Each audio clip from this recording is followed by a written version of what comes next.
Hey Trekkies, it's summer, and you know what that means. It's time for Creation Entertainment's Trek to Las Vegas 2025. This year, the convention has been expanded to a 5-day schedule, August 6th through the 10th at the Rio Las Vegas Hotel. Meet all your favorite Star Trek pros in one place, and hey, maybe you swing by Vic's Lounge and you see our panel. It's a great way to meet people in person and have some fun with your fellow Trekkies. If you can't make it to Star Trek Las Vegas, of course, there's also other events around the country this year. Trek to Orlando, August 23rd through 24th. There's the Trek to New Jersey, September 6th and 7th. And finally, the Trek to Chicago, November 22nd and 23rd. We're looking forward to meeting as many of you as we can this year. So make sure that you get ready to trek to Las Vegas. This is Tom Polce. And I'm Kay Hanley, and you are rocking out to Open Pike Night. It's a kind of magic.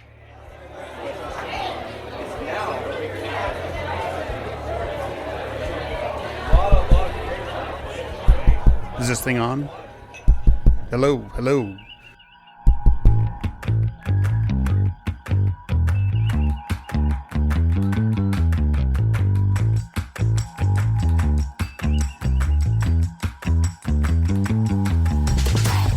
Welcome to Open Pike Night, the Strange New Worlds podcast where your personal logs are the prime directive. I am your host this week, Jesse Bailey, and with me in the studio, a man who always conducts himself well in interviews, host of Green Shirt, a newbie's trek through the next generation, Cameron Harrison. Choo choo, it's all that training I do. Right? I got the pun, right? Yeah, I believe you nailed it. That's what they call that in the business. Now, unfortunately, our producer John T. Bolds is busy singing sea shanties this week, but thankfully our forte is our wonderful chorus of callers who are all about that space. Our guests this week are the Kay Hanley and Tom Polce, the songwriters behind the music of Subspace Rhapsody. Kay and Tom, welcome to Open Pike Night. I'm still reeling from we're all about that space. I'm still reeling from the meta sea shanty call out. That was good. That was deep. You went right there. Thank you, and it's a pleasure to be here. Yeah, we're really excited to get the people behind the songs of Star Trek's first musical, for You sure. have that. Yeah, this is something that a lot of fans never expected to happen, and when it was announced, I'm sure you're quite aware, a lot of fans were like, excuse me? Mm-hmm. And this inspired some of the liveliest discussion that we've had on Open Pike Night all season. There were people on both sides of the aisle, but there was nobody that really seemed to hate this, and, you know, maybe those people just don't go to the effort to call in, which isn't surprising, but we heard basically universal praise from our callers on this episode. And it's not just that, it's that this music has become part of people's lives. And we are actually lucky enough to have audio proof of that. So before we get into our calls, we do have one very special guest who a caller of ours just happened to hear singing to herself. And we have to share this with you guys. Okay. Why are we singing? Apology is the most common thing. I appear to be singing most usual tune. Taken at the helm, the pilot seat is my bed. When the field so bounded, my system steady and pretending ready. Oh my god! Oh still my going. god! I love him or her. Oh, That is our listener Abby's 5-year-old daughter just playing with her toys Oh and my singing gosh. system. Oh my god! So she's not even trying. She's chilling. just like she knows. This is not. It's in This was there. not urged on. This was not performing. No, yeah. everything Wow. was worth it.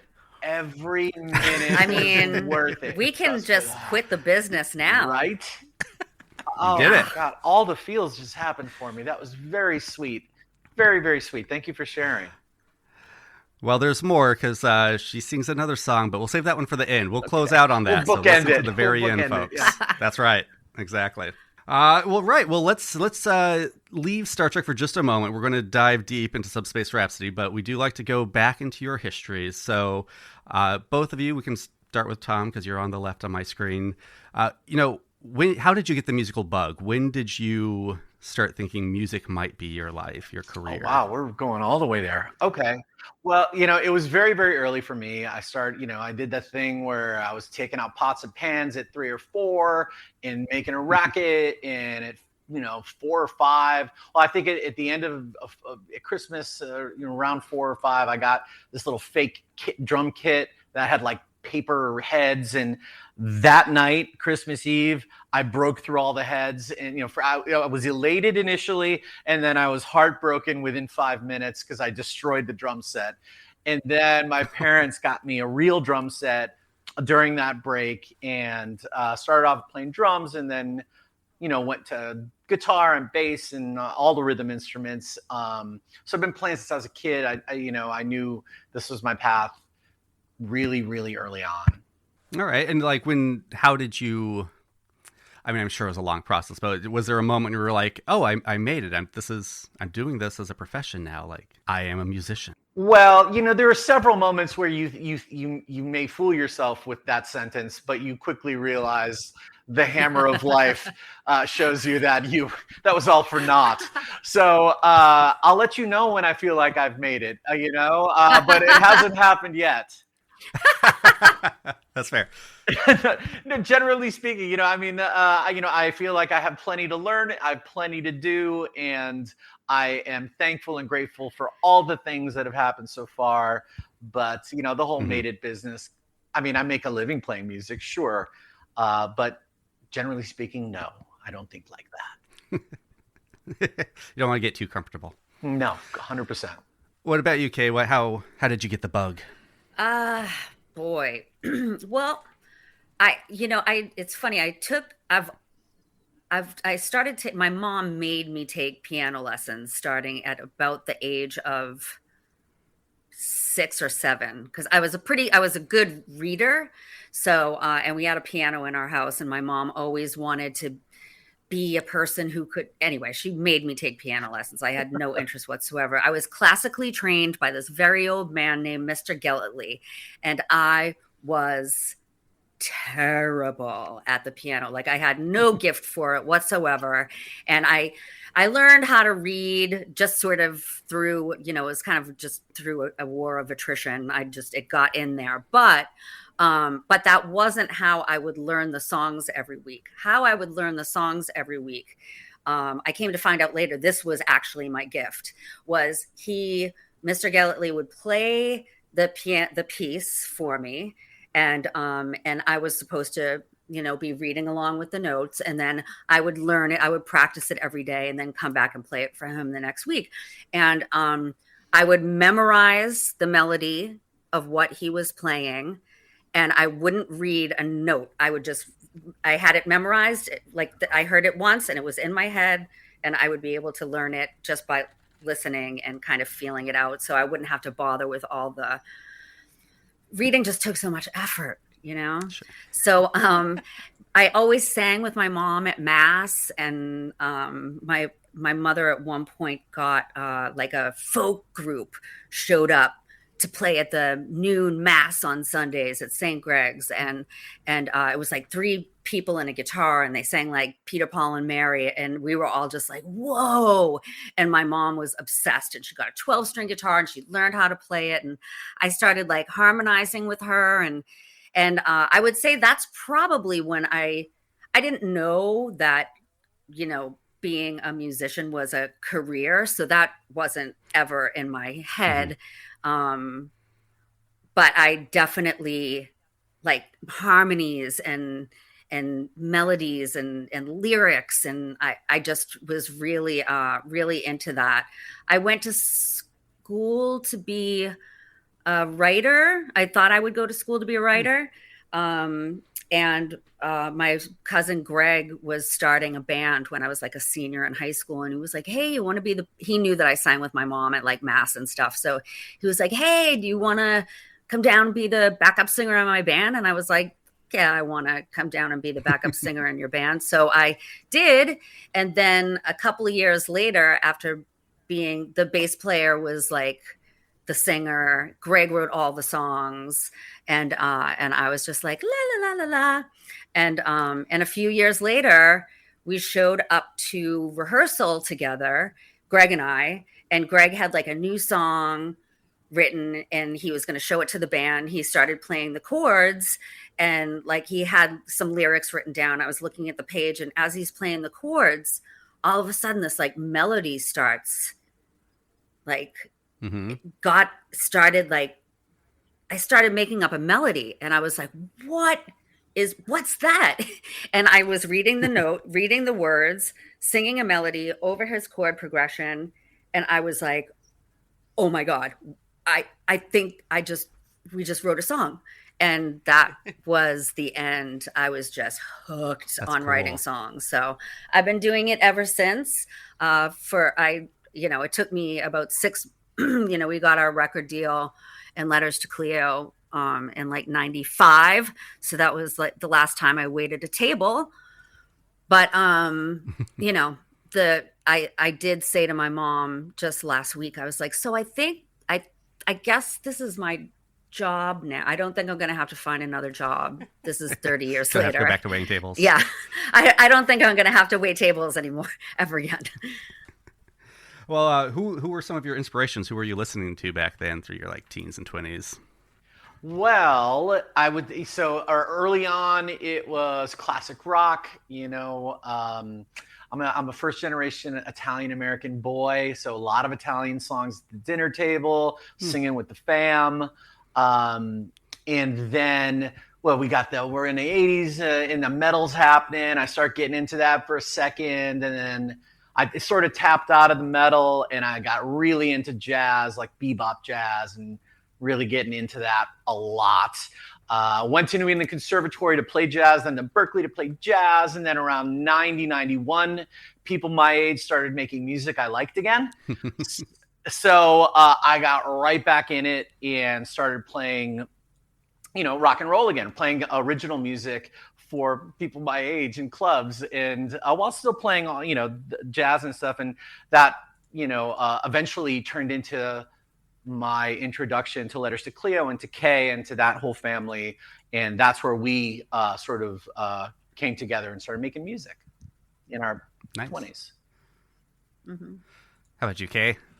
The first album I ever bought was I heard This One's For You by Barry Manilow on AM radio, on my dad's AM radio. And I think I was like 7 and I was obsessed with that song. So I saved up my like 15 cents a week allowance to buy Barry Manilow Live, the double album. That was the first record I ever bought. And then kind of like Tom, like every Saturday was the Irish Hour on WROR, and I just knew every single Irish song that there was to know, and got into, super into disco, really into disco, and then I'm learning a lot. And then I'm still into disco. It's like my favorite music.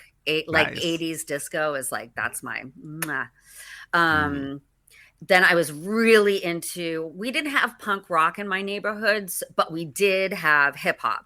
So like I was a break dancer and like listened to like all hip hop, and Run DMC I knew all the words to every rap song, Eric B and Rakim, EPMD, and did a brief stop off at metal for a second, and then but really only Aussie and like yes, like Diary of a Madman. Oh my God, every song. Wasn't that record just like, every song. Every song.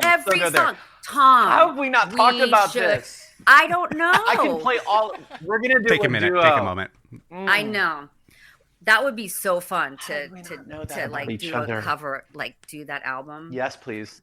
You heard it here, folks. And then My sister, who was, it was really weird because like I was like a big haired cheerleader, and my sister was like a science fair nerd and like listened to all this cool. Like she was the first person in our neighborhood to like turn everybody on to U2 and like The Alarm, and she came home with Meat is Murder, and she played by the Smiths, and she played me How Soon Is Now. My head exploded. I got rid of all my blue eyeliner and frosted pink lipstick and Love's Baby Soft, bought a bunch of black clothes, and like 6 months later, I was in a band. Nice. Perfect. Nice. Yeah. Well, I love the variety we just heard there, which might explain a lot about both the music in Subspace Rhapsody and your careers, which are very detailed and long and varied, and we can make multiple episodes just about each of your careers. So please no. We're going to kind of try to speed our way through there to get up to Subspace Rhapsody. So I'm just going to list some things that popped out to me, some projects and credits you both have, and just tell me the first thing, whether it's a word, a couple words, a sentence, like what pops in your head. I know Letters to Cleo is huge, and I'm not going to make you boil that down to a sentence. So how about just Dangerous Type from the Craft soundtrack, which I grew up on? Oh, the Chris Applebaum directed the video for that. That's the best video we ever made. I loved it. Was so much fun. Nice. All right. Tom, Bob Dylan, who you worked with. Oh man. Describing my production with colors. That was the communication through his manager. Yeah. So yeah, I've done a couple things with him, and they were all, wild and fun. Wild and fun. I like it. Okay, Kay, and we may have to take a moment here for a question from Jesse's wife, but 10 things I hate about you.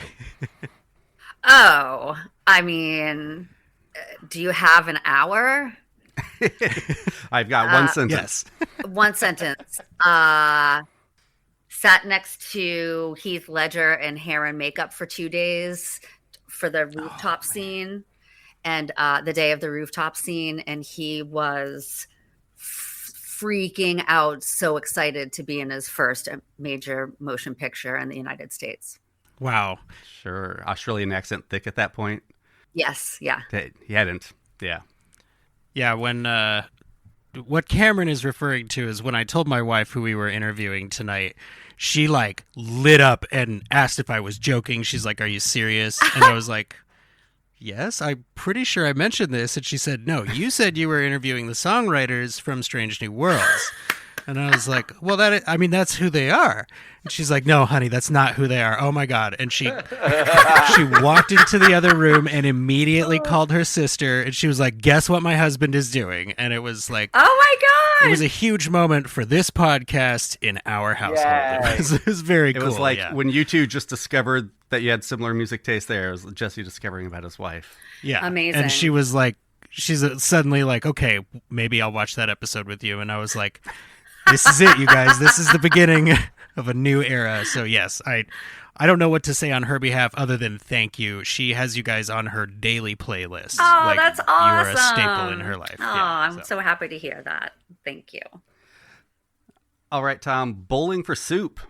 Bowling for Soup. It was fun mixing for them. And Okay. Jarrett is a hoot. I buy it. I believe that. Kay, Parks and Recreation.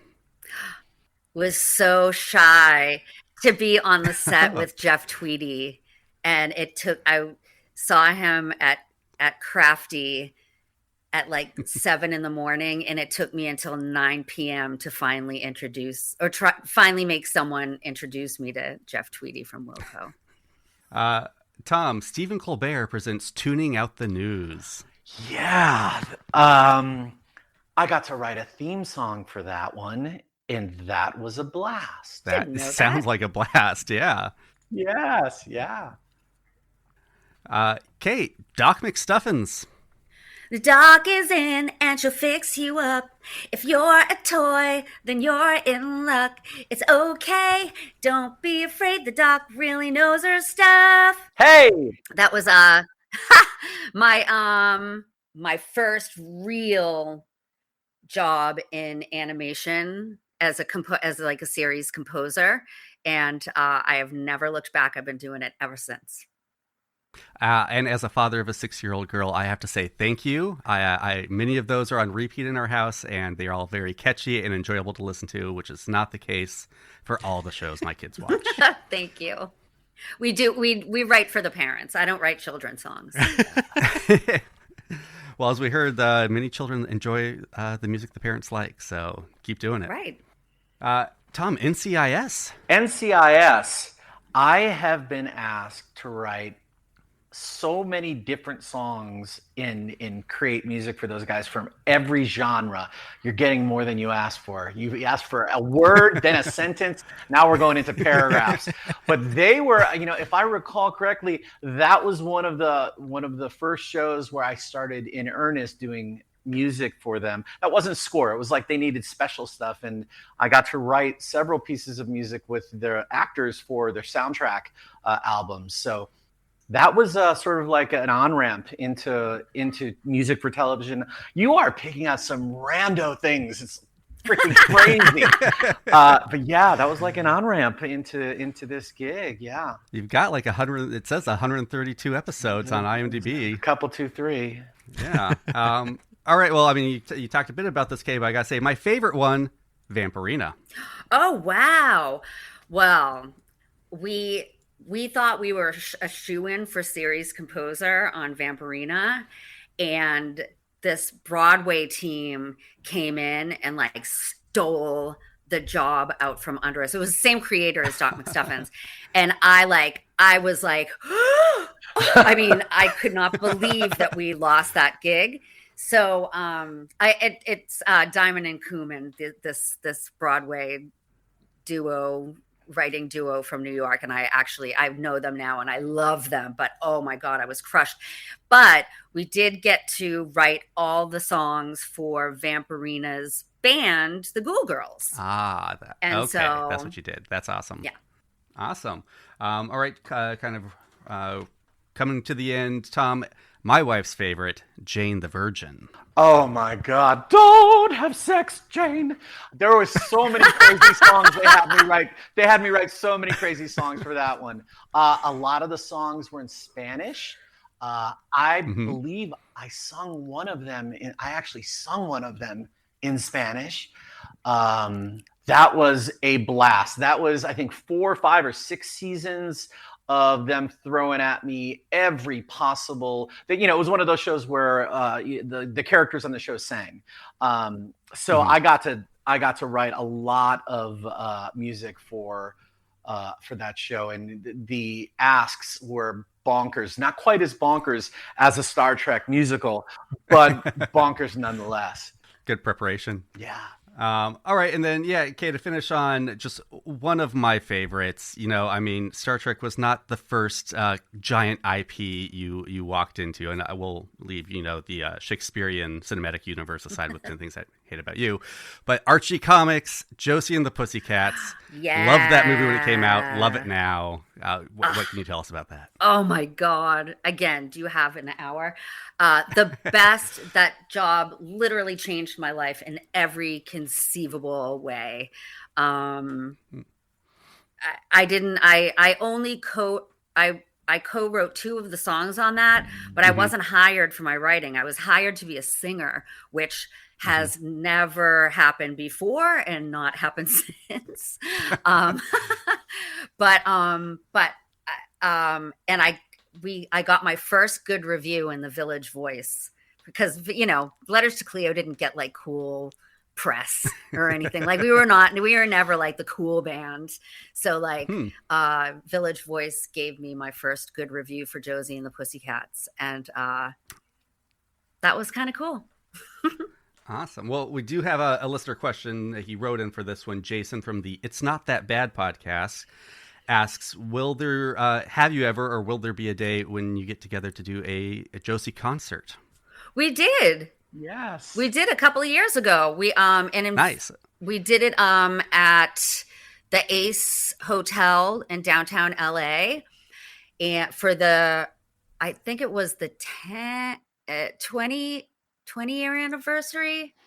it was like right before it was in 2019, I guess. And it was a screening of the movie and then a Q&A with Rachel E. Cook, Tara Reid, and Rosario Dawson and Deb and Harry, the directors. And in between that, we performed 5 songs from Josie. And one of them was Pretend to Be Nice, written by Adam Schlesinger, one of my favorite songwriters in the world. Tom and they worked together on Crazy Ex-Girlfriend. And we were playing that song and I was like, oh, I should call Adam. He should come play it with us. But Adam was like really shy and like kind of like a little, just not the kind of guy who's like, yeah, let's rock, So I almost didn't call him because I thought he wouldn't want to do it. But then I was like, no, I gotta, because it's the best people. It's just the fan favorite. So I called him and I was like, hey, you want to do this thing? And he was like, oh my God, definitely. And he like came down and rehearsed with us and came and played the show. And then, he died of COVID like very early in the pandemic. And I'm so glad that I thought better of not calling him because like I didn't want to bother him. It just kind of reminds me to bother people, dare to bother people because people want to be bothered. I mean, in a certain way. Yeah, I was going to say that's actually the open Pike Night promise. We promise to bother people. So okay, wow. Well, speaking of that, let's, Jesse, why don't you take over and talk about Star Trek a little bit? Yeah, so this is a Strange New Worlds podcast. It's sometimes hard to remember that by the time we get to this section of the show, but I do have to ask, did either of you have a relationship with Star Trek before this gig? Let's start with you, Tom, and then we'll go to UK. Okay, so my relationship with Star Trek is from very early kid until my late teens. The original Star Trek. Dabbled in Picard a little bit, and then that was that. But I've always come back, and I would always go back and watch reruns of the original Star Trek.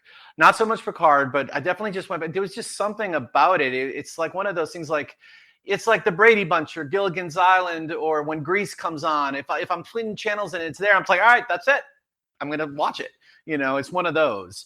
So that was my relationship with it, was with the original cast. And so I knew some of that canon, and it certainly helped with Strange New Worlds being a prequel, and several of the characters are in it.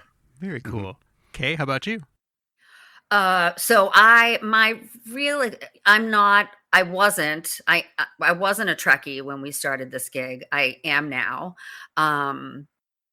So my experience was kind of limited to, when it was on Channel 38, WSBK in Boston when I was a kid, and my dad loved the original Star Trek. So I have like very fond memories of like having dad time in front of the TV watching Star Trek with him.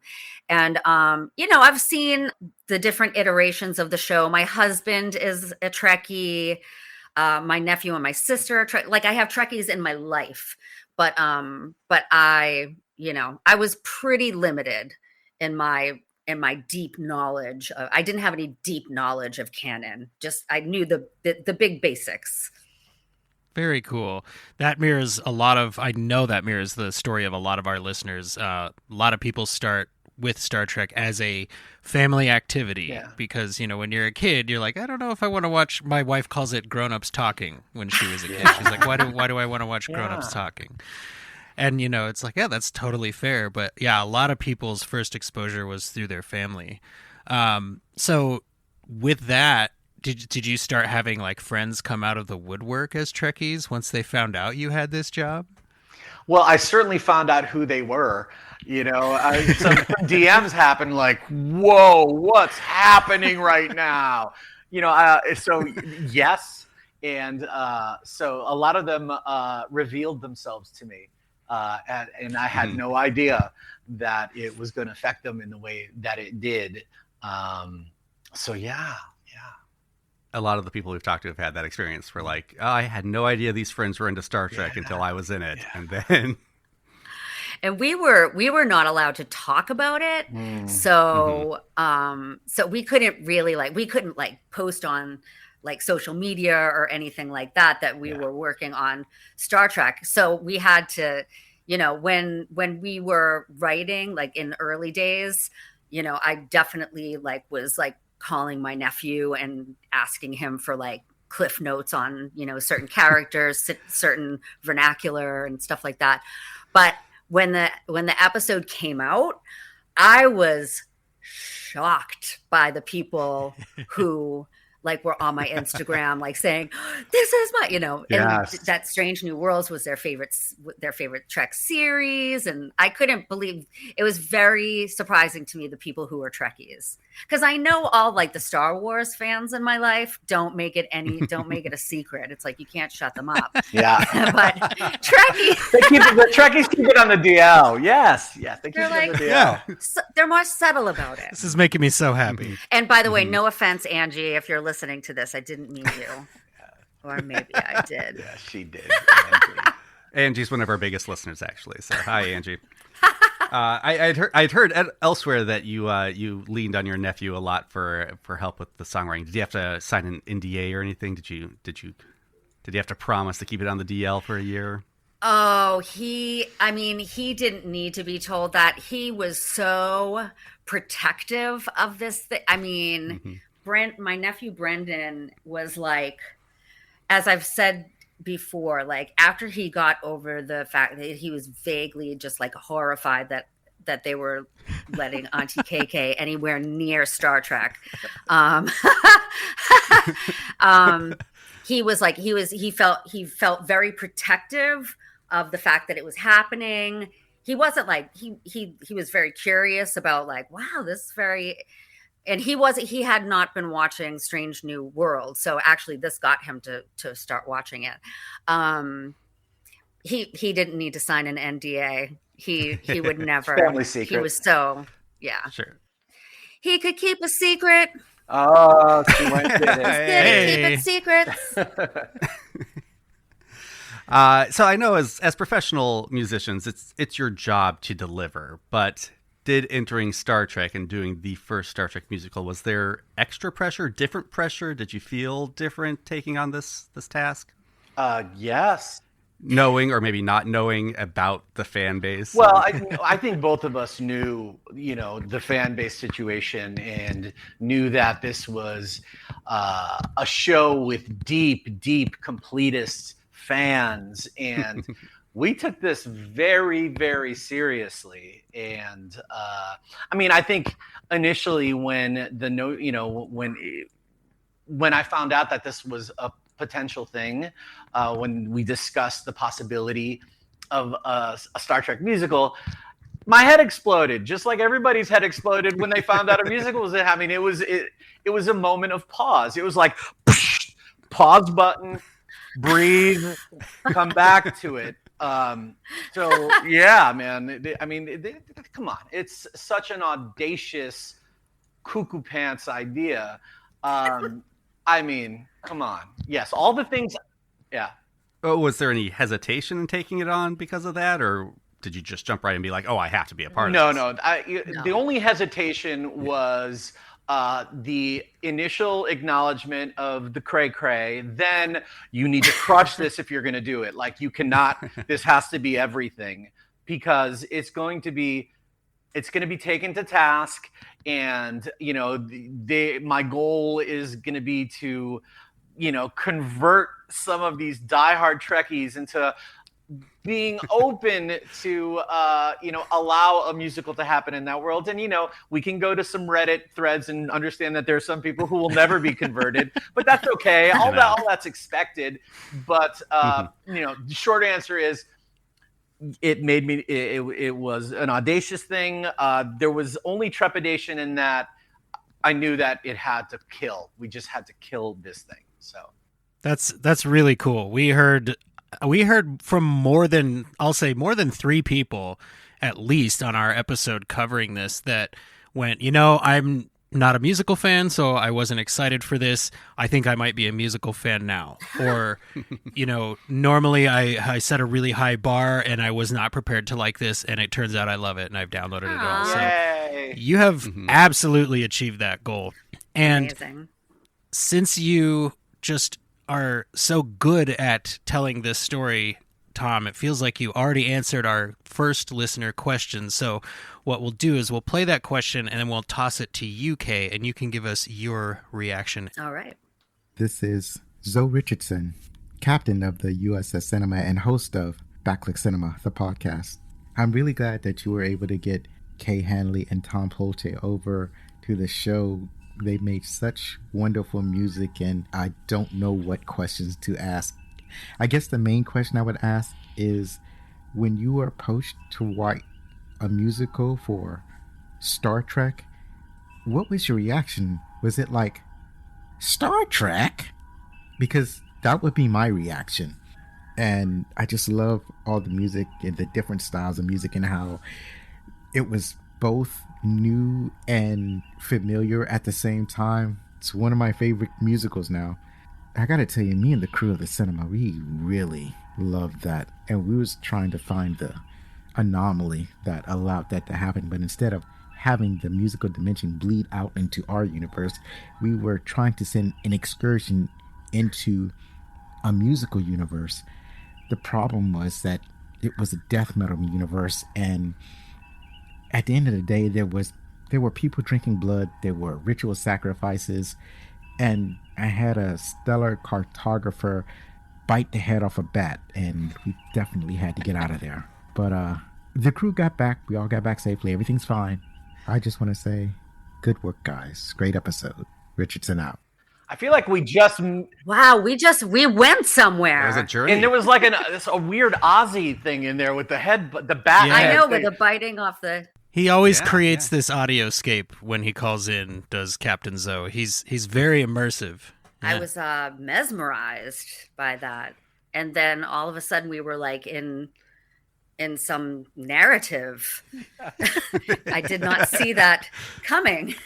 Okay, so the question. So it starts with Tom, because he's a staff composer and he always forgets to tell this part. And I always have to cut him off. So I'm going to start this by saying that Tom is a staff composer at CBS Television. And so he was in a position to, Tom, take it away. Okay, so yes, I am a staff composer, staff producer for Paramount at this point. CBS now is Paramount, Right. in all of Paramount. So basically during COVID, I think this would be 22 January, I was taking a Zoom call to discuss something with the showrunners. So I get to the Zoom, they mention, hey, we're thinking about doing a musical. And yeah, as mentioned earlier, head explosion, pause, back in it. Okay, and they wanted to know, well, logistically, what does that mean? How long does it take? How do we find the people? How long do we need? So it was January. They were shooting in May. Nothing was written. We basically just talked about timeline, like how long did I think it would take to write 6 songs? Of course, it turned into 9 songs. How long would it take to record it, then mix, like all the things? And then as these conversations are happening, we, started having some creative conversations about what the musical could be. At one point, they asked me, hey, can you think of any songwriters that might fit the bill? And I provided them with some of my thoughts. Kay was one of them, Kay and her team. And we continued talking. And at another point, they asked, hey, would you, be open to this? Could you give us some of your music? And so, of course, I provided it to them. And then, shortly thereafter, like, we'd like you to do this. Or would you be into it? And Wow. I said, heck yes, I'd be into it. And the Zoom call ended. I had a hot flash, started sweating, realizing how much I just took on, because that was, 6 songs was making me nuts. And, it turned into 9, and I was to produce it. I was to mix it. I was to do all of the things. And there was just no way I could do all of those things. I quickly realized I need some help with this thing. And that's when initially, I called Kay back. I said, hey, they asked me to do this thing. I'm going to do it. I need your help. And would you do this? And I'll give it to Kay. That's where we are. And I said, oh my God, what? I mean, I was like instantly like, yes. And then, oh, fuck, no, now we have to actually do it. Yeah. It's not like you can be like, yeah, and then it's done. It's like, yeah, and then, oh, what, how do you even do that? How do you even do that? I just happened to have some time off, and in between jobs, the timing was perfect. I also was having like an insane period. I'd gotten flooded out of my house, and had to move into like this Airbnb, like up in the hills with my dog and my cat. My husband was on the road. I was like seriously like not okay. I was like really untethered from the earth, which was a perfect psychological place to dive into this work, it turned out.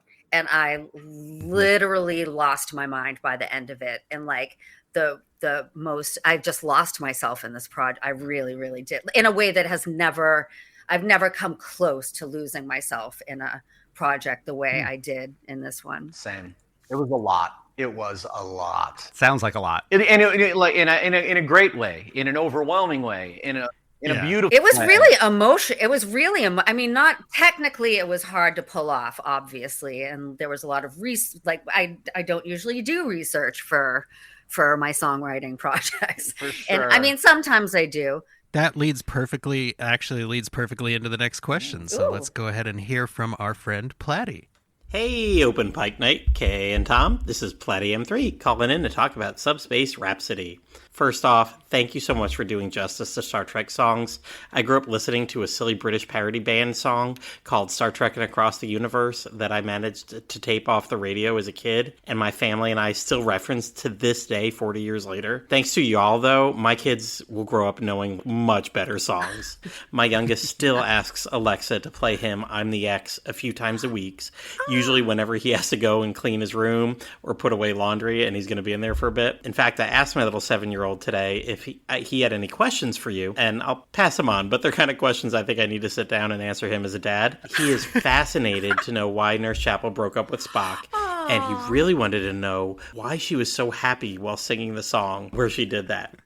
Out of the mouths of babes. So my question for you, though, is how much research did y'all have to do on the backgrounds of all these characters and plot lines that are going on in Strange New Worlds? Or did you have like big meetings and were you handed a list of all these little minor plot points and references that you needed to make sure were in each song? I'm just very curious how that just nailed all the tiniest of plot points down for, seasons worth, and even side things like down to number one's Gilbert and Sullivan admiration.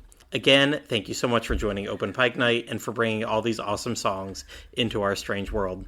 Platty M3 with the awesome question. Tom, you want to take it? Yeah, so I'll start. Well, initially, let me start by saying that some of the bullet points that needed to be hit with all of these songs were as follows. At first, the songs couldn't be superfluous. They couldn't just be songs for the sake of songs. They needed to drive a story. They needed to expose further their personalities, character development.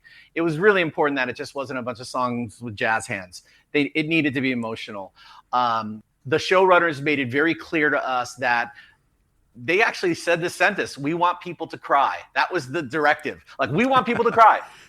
Okay, which is always a super easy thing to do as a musician. You want to make people cry. So yeah, no problem. And we want it to happen several times. So that was absolutely a thing. And then, from a research perspective, we had some songs that from a thematic perspective, they were very universal. And then we had some songs that were super in the weeds. For instance, Status Report in We Are One. Status Report, you know, when that came to me and they said, well, this is going to be called Status Report. They typically do a status report and we need a song. So go. Okay. So, you know, I needed the nomenclature. We would need, you know, the proper vocabulary. We needed to know who did what. So that would come from the writers, Dana and Bill. They would provide that for us. And then we had, and that was a little more on the nose in that, like, this is what you say during a status report, and this is who says it. But then it gets a little deeper with the more emotional songs, like Celia's song, for instance, Keep Us Connected, where we needed to hit lots of notes about her past. Okay, talk about that, because that one fell on her a lot. Yeah, so with Celia's song, we knew that was that and the finale were going to be the heavy lifts, but like in two different ways. Yeah. The horror song had to sort of cover this, you know, like how she became the kind of this person that she is, and how she found herself in this situation. And it was really like we had to include some facts about her life, but it also had to be incredibly emotional in that.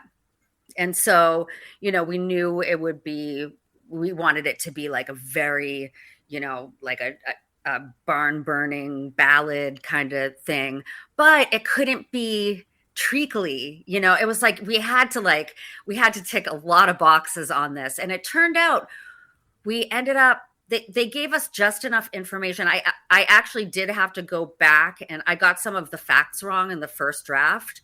So I had to like go back. And also like the hammer piece, like I got a little too literal with the hammer bit.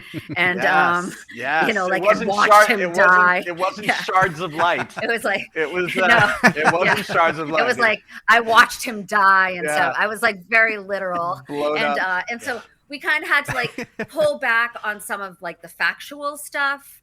And so like the notes and that was kind of an amazing part of the process too, is that the writers were so generous with could not have done it without with the information, and they were so like they knew what they wanted, but they didn't build a box around us. They weren't inflexible. And they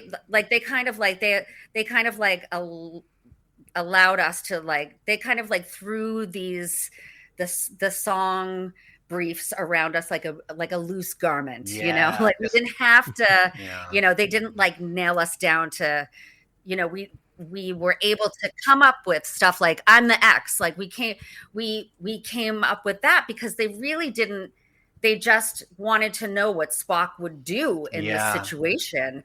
And they did not give us much beyond that. Yeah. And it allowed us to like really stretch into this thing that was like, like that in a way that like only a songwriter could, because we're helping him to express something in a song that he could never ever say. And but still, like, it has to be true to the character. It was a wonderful collaboration with the writers. Yeah, and they did other wonderful things where, you know, they would put us to task after our first draft of a song, where on at least two songs, you know, Keep Us Connected being one of them and Keeping Secrets being the other, where the idea of a twist of what you know, initially, you know, she was good at keeping secrets. It saved her and it protected her. And, you know, towards the end, you know, she ends it with, I wish I wasn't so fucking good at keeping secrets because I'm all pent up now. And with Celia, you know, that which, you know, how she is solo all the time, but that turns into her strengths. And these little twists at the very end, they guided us into those places. And then sometimes we just traipsed into like Magic Land. Like, I'm not gonna lie, the whole Spock thing, where it became apparent to me from listening to fans talk about On the X, where they would just say some stuff like, you know, I think maybe that's the moment, you know, for Chapel's song, when she breaks up with him, that's the moment he becomes the Spock we all knew. Like, he had both of these sides, And that heartbreak just shut it down. He's like, I won't make that mistake again. And, that's, that song, his song is that transformation. We did not know that. We meant to do that. No, I wish we knew we were doing that. Pivotal moment in TV's most iconic character. I know.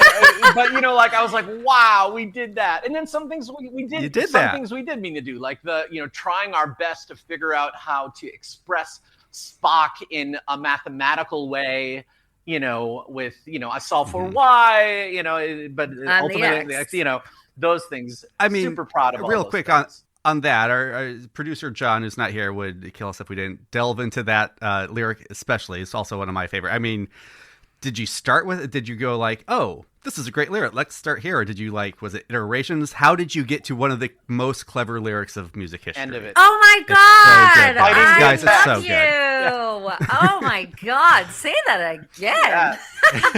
One of the most cleverest, I don't know, lyrics of music history, for sure. No, that song is it's probably my favorite. It's so good. Well, I think Tom knew from having spoken with Ethan that it was, and what Ethan's kind of like references were, that you wanted it to be kind of like a dark kind of synth pop kind of thing. Yeah. And so when Tom came to our session that day and we had the pages, we knew what it was going to be. We knew that it was going to be, we kind of, it was just going to be it was a response to Chapel's song. Yeah, she did him dirty. So he starts playing. She did him dirty. And so he starts playing and I just started singing, "This news really changes." And we were like, that's what we're doing. We're doing talk about magic, you guys. And then it ended up being a mirror image. We did not plan that. It just kind of like he started playing, I started singing, and it was just like, oh my God, we're gonna just do the Joy Division version of I'm Ready. Yes, I'm ready. 100%. That's 100% correct. And you mentioned that lyric. That was those last two lyrically were bonkers, and there were just the texting towards the end of that. Yeah, we were like fighting back and forth. We're just like trying to get that lyric right. Just desperately. Because I wanted to get like really into setting up the equation and Tom was like, no, he's drowning in a sea of pain, and I was like, no, and we were like text fighting and so we got into our first sort of like disagreements about this song. We were going back. And then ultimately we ended up saying, being emotional with the equation. So, and I've got the texts to prove it, just back and forth until we landed it. And we were like, yes, we did it. Well, we always had I'm the X. Like we always had I'm the X. But like, how did we, and we knew we wanted it to be, like searching for Y or, we something wanted like to have that. the, We had to, but we just, it's hard. It was really hard to set it up in a way that that wouldn't sound like it was trying too hard. Right. Yeah. Mm-hmm. Even though we tried really hard. We tried really hard.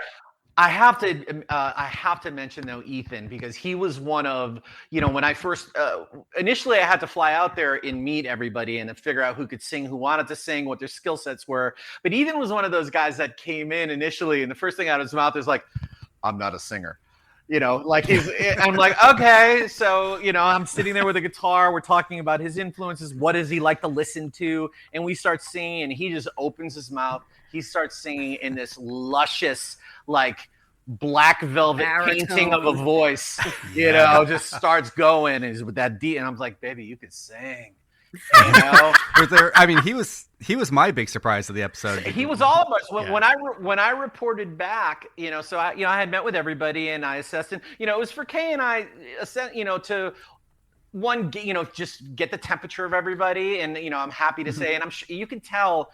Everybody was having a blast at this thing. Like there was whether somebody considered themselves a singer or not a singer, everybody was 1,000,000% in the entire time. There wasn't any hand wringing or any of that. It was, we're going to do this. It's going to be great. And that's that. Right. So, when I came back and, we would start a song, we would invariably listen to my meetings with the actress or the actor and to listen to their instrument. Like, What is their range? What can they do? What do they like to listen to? And that's, how we sort of gauged what somebody could sing, hopefully, right? And we got lucky, like even with the keys we chose, we didn't have to change a single key out of any of it. Like we delivered, crazy. It was crazy like that. Yes, total luck. The whole thing was very divine in that way. Yeah. Well, we're gonna get more into that later. I do kind of want to go back to the writing. So you both come onto the project. Like, how long from then to having a script in your hand was it at that point? I think we had like a treatment more than a. Did you? I don't know if Tom, you may have had a script. You had a script. So after I came back, but it was very rough, like the first draft. Yeah, I mean, it was when I returned from the fact-finding mission and told them, the singers who could sing, who wants to sing, what their ranges are. They then came back with, okay, it's going to be 6 songs. These are the people that are going to sing it. That's that. And then the very next thing was getting a very loose, rough draft of what it was going to be, at which point, by the time we got the draft, that's when Kay and I started meeting to write the songs. And we wrote them in order as it went. I had to start writing the first 2 before Kay was fully on board because contracts, business, blah, all of those things. So I began those 2. But, we started from scratch at, what was the first one we did? It was... we did. How would that feel? How would that feel? Not for nothing, but if it weren't for me, Tom would have finished this whole thing in a week. This whole episode in a week. Like, he would have stayed up for a week straight and written the whole thing. It was only because of me that it took 5 weeks. Yeah. That leads right into our next caller question. Magically, you guys are really good at this. It's like you've done it before, but let's hear from our friend Jack. Hello, Open Pike. It is me, Jack from 2 Minute Track again. I am back. And hello, the songwriters of Subspace Rhapsody. Great music. Great episode. Great story. And I think you guys did an amazing job. And I've got a question for you, if you don't mind.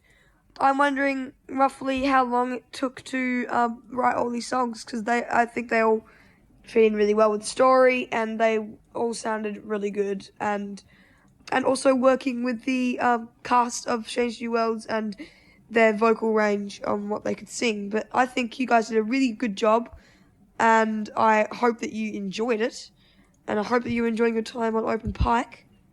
But thanks for having me, and I'll see you next time. Well, thanks, Jack. It took us 5 weeks. 5 weeks, is that right, Tom? From the very beginning to having everything recorded with demo vocals. Yeah, approved. Like driving up the mountain to. So we had a Letters to Cleo gig at the end of the writing, and we were trying to finish the finale, and it was like. It was killing us. Killing. We knew it had to be great in the finale and do all the things with everybody singing and no pressure. Oh my God. It was such a bear. And this was when I really started to I couldn't have conversations with people. I couldn't I just was constantly putting together the puzzle, this puzzle in my head at all times and trying to figure out. So we had a Letters to Cleo gig at the ski resort at the top, an hour north of Denver. Low oxygen situation. Low oxygen. We were we had literal altitude sickness. And we were we were 2 days on the top of this mountain. We had to play a gig in literal blizzard at the bottom of a ski slope. Awesome. And it was amazing. And the whole time I'm just I have Tom's just the pieces of what Tom has done with no vocals, just trying to figure out just trying to put together the lyric. And I said to Tom in the van, or texted him when we got to the place, I was like, hey, do you want to get together and figure this out? And he's like, no, I do not.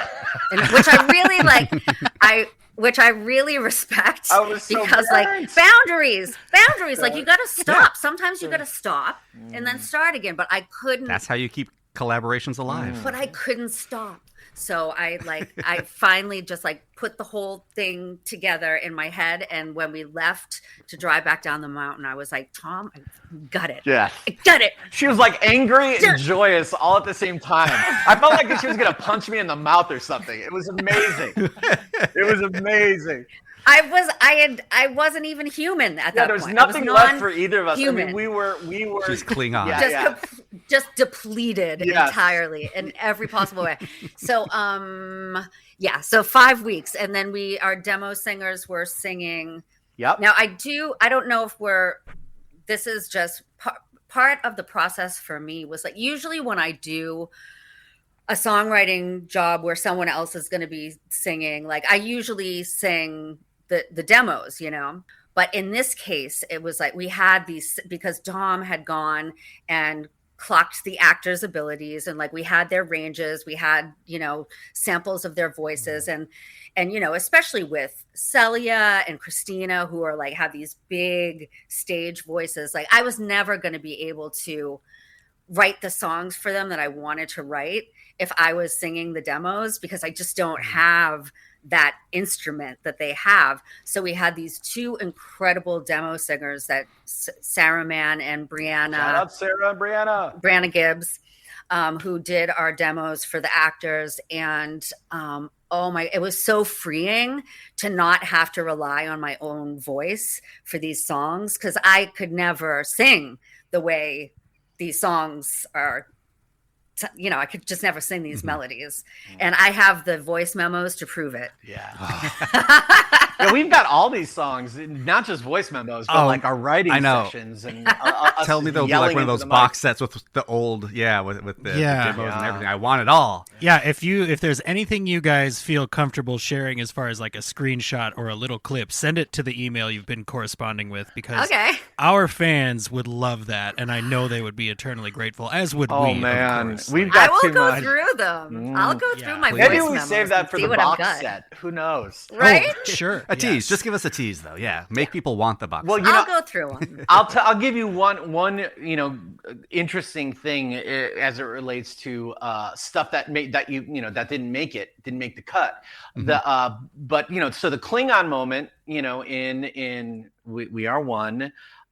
We knew the Klingons were going to do some singing. It was "Hail the Klingons, hoorah!" which Anson crushed that line. My second favorite line that he had sung on that. I think he also delivered my very favorite line of the whole thing, which was, "The Starship Enterprise feels electrified." I mean, you could not sell that line. To be your captain. You couldn't possibly sell that line any better than he sold it. He crushed that. Mm-hmm. But we knew the Klingon thing was going to happen. We were, twice a week we would get together to write these songs in order. We're at that moment where we have to figure out what the hell that's going to be. Out of my mouth is like, well, Klingon opera's a thing. Maybe we should do Klingon opera. And we're just sort of like sitting on the couch, staring at our LaCroix and looking out the window. Kay's just like, wait a second. Why don't we do a K-pop thing with them? And complete pop. Nothing. It's just dead silence. And then my head explodes. I'm like, oh yeah, we're going to do a K-pop. Like she mentioned, by the time we got to this song, we're nuts, man. It's a lot of music to write in a short amount of time. And also couple that with us being a little more comfortable in giving fewer Fs, because the songs were landing, the showrunners were digging them, the writers were digging it, and we were working well together. So we felt they made us feel comfortable opening up, right? And we opened up right at the, because you don't want to open up too hard at the beginning, towards the end. So we're just like, F it. So we discussed some K-pop. She shows me some K-pop stuff, like something, in here, like this vibe. And I was like, that sounds great. You're going to sell it to them. So we have our Zoom meeting, and then you tell us. So we would have a weekly Zoom meeting to do, talk about progress of the song. Yeah. So we would play them, whatever was the latest thing that we had. And so on this particular day, and usually Tom leads the meeting because, Tom's got because Tom's Tom and he's a good leader. And so on this particular day, Tom's like, Kay has something to say. And I was like, listen, this may sound crazy, but we think that the Klingons, that you need to make sure that this Klingon scene, because also, I don't know if you remember this, Tom, they were kind of like maybe hedging whether the Klingons were going to be in it. Yes, that's right. Like they were kind of like, is this trying to figure out how it was going to work, you know? Yeah. And so we were like, what, was it their idea to have the Klingons in it? Well, it was their idea to have the Klingons in it, but they were struggling were they going with to like sing? There was a Hail the Klingons Uhura. Right. TBD what that meant. TBD what that really meant. So there was sort of like, you know, and then the opera, you know, it would be opera if they did, and you know, it was still being bounced around. So I was like, Tom and I think that you definitely have to have the Klingon singing, and then it should be this. And I played them. I like shared screen, played my favorite K-pop video, and we were like, here are your Klingons, and they were like, silence. They were like, more explosions definitely, than yes. Definitely, yeah. Yes. Which definitely. is, you know, and this is a testament to all of them. I mean, I think Kay mentioned it earlier on, is like, we couldn't have asked for a more creative, wonderful sandbox to create stuff in with Bill and Dana, and couldn't have, you know, better leaders guiding us with definitive direction, but not holding on too tightly, you know, allowing us to be ourselves, but, you know, guiding it gently so that we could feel comfortable being as audacious with the music. Suggesting that the Klingons be a K-pop band. yeah, which is bonkers. So, you know, we did it, and we loved it, and then they loved it, and then we got a couple weeks later when everybody else heard it, a little scary, little nervous, and it, you know, little buyer's remorse, a bit, yeah. So, you know, it came back to us that it was like that conversation when, you know, you tell your parents you want to go to art school, and they're like, well, you can do art school, but can you still get a degree in business, please? You know, so the degree in business was, please do an opera version as a just in case. So that was our degree in business, and our art school was, fuck it, K-pop, right? So we did both. In the opera version, is really, it exists, and it's really cool. And they filmed it. Yeah, and Bruce Horak, I believe, is the actor. Friend of the pod. Yep, fantastic. He crushed that too, and it was shot. So, God, that was a long way to get to. I believe that exists, and I believe that will be unearthed at some point in time for everybody to see. Tom, if that is not on the Blu-ray, I am emailing you personally to get that. I have to hear it. It exists. I mean, the K-pop was the right choice, Kay. Thank you very much. Thank you, 100%. Kay. But I also want to hear the opera. And I cannot wait to play some of you guys' comments for Bill Wolkoff when he comes back to the show. He's one of our favorite subjects to speak with. He's the sweetest. We can't wait. We got to celebrate his birthday with a little on the DL showing of the episode. Dana was there. Henry was there. Akiba was there in spirit. But Dylan was there. It was amazing. We love them. Cool. We love them. Couldn't happen without them. And you continue to just waltz directly into the next question, which has a little bit to do with musical styles. All right. Hey, Open Pike Night. Another musical episode? Well, goodness gracious. What else could I say but I'm not the postman off a Seinfeld, just use a Vulcan mind meld. My name's a raw hand that I've been dealt. I'm Newman. That's right, friends. Newman. Wow. Your second favorite space hippie from the Movies for Days podcast. Just so excited that we're doing another musical episode. Very quickly, because I loved it so much. In this medium of non-musical television where one episode we suddenly do a musical, I feel like the pressure is to not have one musical style, but to kind of have a bunch of songs. Each one of them are of a certain style. Did that present any interesting hurdles for you, or did that just make it more fun because there was more variety and you didn't have to stay to like one kind of musical style that defined the show? And Next question, is there any songs you wish you could have done that there just wasn't room for? Are there chunks of songs that got written or even recorded that just ended up on the cutting room floor? I think we all are wondering, is there more to the Klingon rap? That's what I got. Newman, the space hippie, out. Thanks, Newman, the space hippie. That was quite what did he do just then? It was kind of like a Weird Al Yankovic kind of thing. That's right. That's right. So put his own Seinfeld words to I'm the X, yeah. So the first question is about musical styles. And it's funny because we didn't, Tom, you and I just wrote we write. We we just went. That.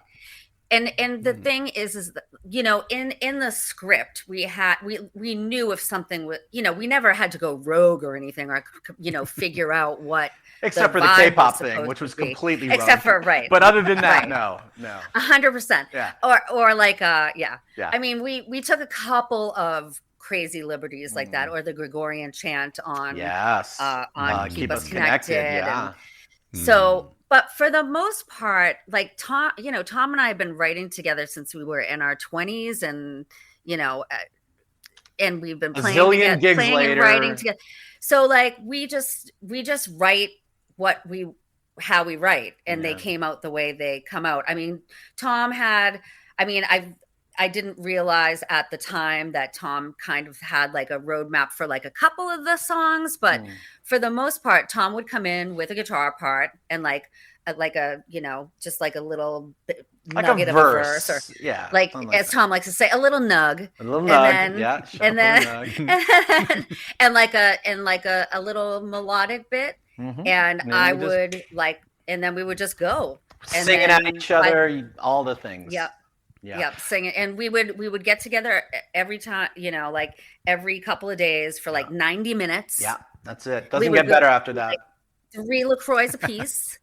And we would invariably come up with what, like the sketch of what the song was going to be. Every time. We didn't have a clunker, which is unusual. Well, maybe it could have not have been that easy. Every time we set to write a song, by the end of that hour and a half, we had a song. Wrote it. It wasn't arranged out, but like we had a verse, we had a chorus, we had a bridge, we had those things. And we would, have some lyrics that needed to be fleshed out. And just quickly as it relates to styles, there are a couple things stylistically, like we knew Status Report is an ensemble number. We Are One is an ensemble number. We knew it had to do those things, right? And that was, those two things are modern musicals, or whatever that means to us. That's what those things turned out to be. It's a modern 2000s musical, right? The only one that was the hat tip was Rebecca's song, Connect to Your Truth, which, she's got that Gilbert and Sullivan reference, which was such a wonderful opportunity for me to show my love to, the 30s, 40s, 50s, 60s musicals, and really lean into that from a stylistic perspective. So that's sort of like a little, just a little love letter to all of those musicals that, we loved as kids. I mean, I had, I played in pits as a kid. I'm a jazz musician. So, the jazz repertoire a lot of the times is improvising over musical pop songs, right, of the day. And a lot of those songs were from musicals. So that was a moment for me to stretch that from a musical perspective. And then, the other stuff, what did they came with their pop like songs? Chapel song? So Chapel song, Tom knew he wanted it to be like, I can bring on the bacon, fry it up and up. That kind of sexy a thing. Number, yep. And and Jess Bush, the actor, her range really lent itself to like a very simple melody that she could like really just like chew it up, and she really, really did. And that was actually a song. Another question was about any deleted songs or lyrics. We didn't have any deleted songs. It was all killer, no filler. Was it time? All killer, no filler. Yes. Let's be honest, okay? Yeah. So, but on I'm Ready, at the end of the song, like when we were writing it, we were like, we could really F Spock up here at the end, and we were like, no, that's mean. Let's not do that. So we wrote kind of a nicer, like in a nicer ending thing. She didn't cut him up. She wasn't mean to him. It was just kind of like she's just thinking. She tore out his heart, but didn't step on it. My life. Yeah. And so when we sent it to Bill and Dana, they were like, can you really actually F Spock up? And we were like, oh my god! Yes, we can. Yes, as a matter of fact. Yes, we can. Yes, we can. On the spot, as a matter of fact. Ask. On the spot, as a matter of fact. That's awesome. So we went back to that. Yeah. The Keeping Secrets is devastating there.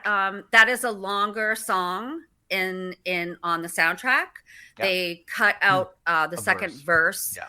On the show, which was a very, very good call because we really need to get to that twist in the show, but you can hear the longer version of that on the soundtrack. Mm-hmm. Other big changes. Well, what about the on Jess's song? Oh, I'm ready. Yeah, I'm ready. Didn't have a dance bit. There wasn't a dance bit. The dance bit happened as a spurious a happenstance of going through the channels again. Tom was like, I want a dance break. But only, and they were like, okay. Only after clicking past Grease. Tom demanded it. Yes. That's right. I was clicking past Grease amidst this writing on a weekend, and whenever I pass it, it stops, and I watch the whole thing because I'm that guy. And it occurred to me, I was like, the fuck are we doing? There's no dance number in this thing.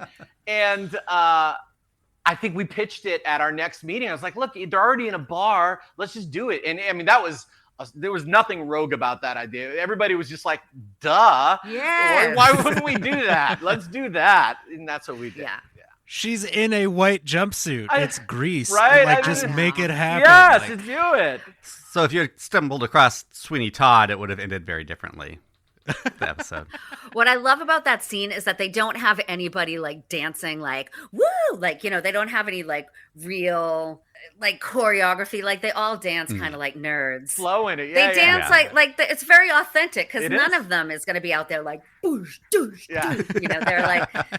They're like really they just dance like scientists. So again, speaking of authenticity to your characters who are scientists, we have another call right here from our good friend Abby. Hey, Open Pike and Kay and Tom. First of all, thank you for this wonderful musical, which could possibly be my two young daughters' favorite episode of Star Trek that I've ever shown them. Second of all, your talent is immense, and I'm so glad that I got introduced to that, and I hope that there is so much more coming. I have a million questions I could ask you, but I trust that the guys and the other listeners are going to do a lot of them. So I'm just going to go with, can you talk a little bit about balancing writing in the voice of a character and furthering the plot or the story of the musical while you're creating the songs? And what did you find to be the easiest and hardest part about this? With characters that have so much history and gravitas and story behind them, it might have been easy to find their voice in song or difficult. So I'm really curious, and thank you for keeping us all singing. Hope you and yours are well. Talk soon. Abby, what? That is the mother of the child you heard earlier. Oh my gosh. Well, Abby, your daughter is absolutely adorable, and I could listen to her sing our songs all day. And that is an amazing question. Yeah. So as Tom said earlier, we really took this very seriously. The characters in Star Trek are, the canon of the show is so rich and deep. And we knew how much we didn't know coming into this. So we needed to find out, especially like with a character like Spock, you have to, I called Brendan was my nephew Brendan. We had some lifelines. So, we called the lifeline very regularly. It was, we asked questions. We asked people when we didn't know, and Bill and Dana were, pillars. Bill and Dana were amazing, as well as Henry and Akiva.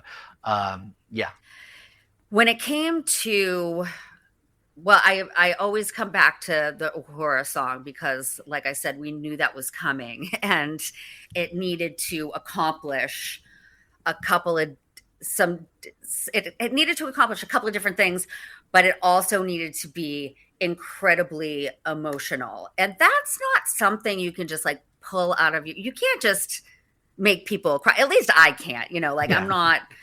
You can't manufacture inspirato. No, you can't. Jack Black would say. We have all like the raw material for it. Like, her voice is amazing. We know that whatever we give her to sing, she's just gonna murder it. Yeah. And we've got like pieces of the backstory and that they really want to make sure that we get in there. So that's great. And so when we sat down to write this, like I didn't want to say anything to Tom, but I was like, I was scared. I was intimidated. But not so intimidated that she wouldn't open up the writing session with like, oh, by the way, we're going to open this song up with a Gregorian chant. So she wasn't that friggin' scared. I mean, our typical, the typical situation was I come in, she hands me a Croy. I take the guitar out. I've got a little soup starter to get us started on a song, like a little nug to show her. But she wouldn't even, she doesn't even let me do that. She's just like, yeah, no. It's like, listen, I want to. I think her eyes are closed and she's just sort of bobbing her head. She's like, I want to start this thing with a Gregorian chant. And it was just another one of those moments, dead silence, head explosion, mop it up, tune back in. What does that mean? And instead of talking it through, she just goes and sings it. She's, not with words, but she's like, hum num num num num num num num num bram ba da na ba. Another dead pause because I have no idea what the hell's going on. At that point, I mean, we're one song away from We Are One, so we are skeletons of ourselves at this point, So, I'm trying to figure out what that is, and we work it out in, another audacious idea from the goddess Kay Hanley. And so, But then it just happened to work with Tom has this like arpeggiated harmonic guitar thing, which weirdly just worked going right perfectly into it. With the Gregorian chant bit. Yeah. And then we're off to the Tom, you also had you had that da da da da da da da da da. You had that. You came in soup with like starter. that little little soup starter, just a nug, little nug, and little nug. A little nug, yeah. And this song teed me up for dying during We Are One. Yeah. This song took me to a place where I literally have never cried writing a song, but every day that we wrote that, I was just sobbing for days writing this song. And like thinking about, because it wasn't just, it was like I was writing it for like me and my sisters, and I just like it felt so personal to me. And like it was a song that without the the hammer reference and some like a song that like I would have written that Tom and I would have written for ourselves. Like they're universal. It's all universal. We are one. It's a universal vibe. Keeping secrets, it's a universal vibe. Feeling that I'm always solo but I'm taking care of everybody else, universal vibe with all these other things. So to get back to Abby's question, it was I can speak from a macro perspective.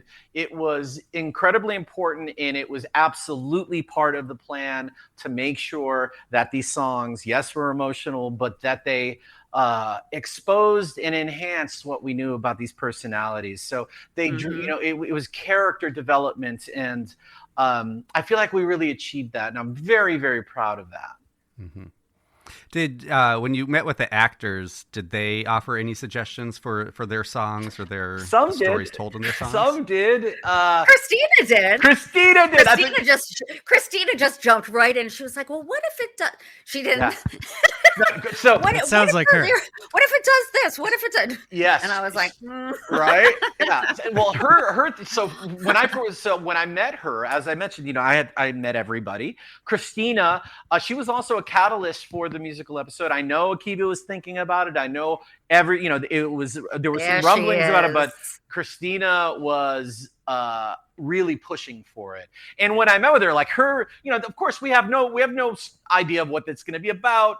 We knew nothing. When I had met with them, it was just trying to figure out who sings and who wants to sing and what their ranges are. But she was very clear to me. It's like, I want a really sexy dance number. That was what she wanted. So, turns out that we couldn't really give that to her, because that's just not how the story arc went on. And of course, it all worked out for the better because, God, we gave her, she could shoot, we gave her something to chew the scenery. You get under the sheets with Jim Kirk. Yeah. So, you can't complain.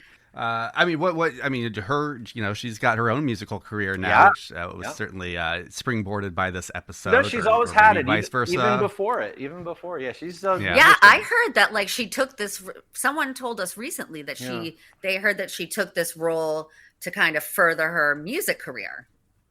Yeah, so at the very least, she takes both equally as serious, and potentially that she was a singer before an actress. I don't really know that. You're gonna have to ask her. Yeah, when we spoke with her, she said that she had initially wanted to be a dancer, and then when she found out that the dancers don't really, get the spotlight or get to sing the larger parts, she was like, well, maybe I want to be a singer. And TV it's really strange with this cast. Like, they're all amazingly talented, incredibly beautiful people, and like half of them were like, just sort of fell into this role, and it's become something huge, and it's really cool to hear. Maybe that's why it doesn't feel as theatrical. It's interesting that you say that, because it doesn't feel theatrical. Like, it looks cinematic. Yes. Yeah. The look of the show is very cinematic. But the actors, there's like a realness to them that actually belies exactly what you're saying. Yeah. I think the short answer to every question from all of our callers and all the questions that Cam and I have had so far has been, it's a kind of magic that has happened with this episode and you guys and this crew. I mean, like, just the way you describe it is. I'm getting goosebumps just listening to you describe the songwriting process, and that's intense. It sounds like a really fun writing room to be a part of. It was. And thank you. It was the job of a lifetime. Tom and I just had the best time doing this, and cool. Just so grateful for the opportunity and. And for all the ways it could have gone wrong, it didn't. But it didn't. But it didn't. Yeah. You guys are batting 1,000, seriously. We have a few more calls to get through. I promise we'll get through these pretty quickly. Okay. Our next one up is from our friend Mariah. Hello, Open Pike Night. It's Mariah. And I apologize for the sound of rain on my car because that's the quietest place for me to record, and it's not quiet today. Anyway, hello, songwriters of Subspace Rhapsody. Very excited to have you on the show. I have two very specific compliments and then a question for you to talk about. Very specific compliment number one is the trumpets at the end of Keep Us Connected. I have a couple of friends who are similarly obsessed with the music and this episode, and so we'll just text each other, "the trumpets!" ! And we'll know what we're talking about. It's great.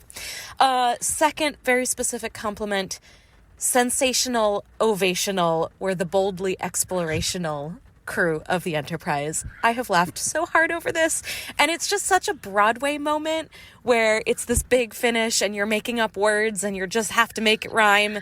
Just loved it. Okay, Perfect. So question is, how did you approach writing for established characters and already cast actors versus getting to do a songwriting gig from more of a blank slate? Were there things that were easier, harder, just different in your approach, given that you were constrained by character voices and literal actors singing voices for what you could create? And how was that? Thanks so much for talking to us. Live long and prosper. Aw. That was very sweet, and I love how you got into the weeds with the specific musical moments that you dug. I'll start. There's some, parts of those questions we definitely have already gotten into it, but I'll get specific with just a quickie with the trumpet thing at the end of "Keep Us Connected." That is the Brandenburg Concertos, and that is Penny Lane. That's where that idea occurred, and it just seemed like a no-brainer. So that was that. Love it. And as it relates to writing for established characters and stories as opposed to starting from scratch, well, Kay, talk about that, because we write for ourselves, in Cleo versus writing for other voices.